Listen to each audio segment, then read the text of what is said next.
ನಾವು ಜೀವನದಲ್ಲಿ ಬಹಳನ್ನು ಹುಡುಕುತ್ತೇವೆ.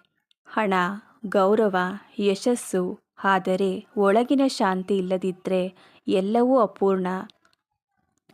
ಒಳಗಿನ ಶಾಂತಿ ಬಾಹ್ಯ ಪರಿಸ್ಥಿತಿಗಳಿಂದ ಬರಲ್ಲ. ಅದು ನಿನ್ನೊಳಗೆ ಹುಟ್ಟಬೇಕು.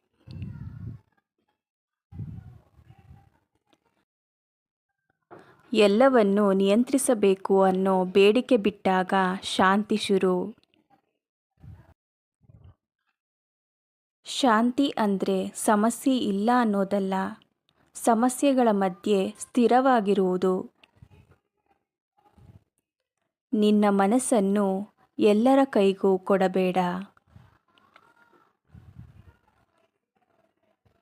ನಿನ್ನ ಪ್ರತಿಕ್ರಿಯೆ ನಿನ್ನ ಆಯ್ಕೆ. ಪ್ರತಿದಿನ ಸ್ವಲ್ಪ ಮೌನ, ಸ್ವಲ್ಪ ಕೃತಜ್ಞತೆ, ಸ್ವಲ್ಪ ಸ್ವಪ್ರೀತಿ. ಒಳಗಿನ ಶಾಂತಿ ನಿನ್ನ ನಿರ್ಧಾರಗಳನ್ನು ಸ್ಪಷ್ಟ ಮಾಡುತ್ತದೆ. ಶಾಂತಿ ಇರುವವನಿಗೆ ಯಾವುದೂ ಕಡಿಮೆ ಅನ್ನಿಸಲ್ಲ.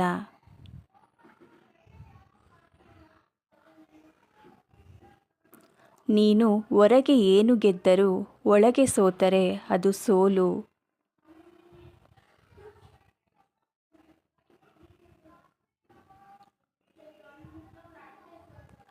ಶಾಂತವಾಗಿರು, ಅದೇ ಅತಿ ದೊಡ್ಡ ಯಶಸ್ಸು.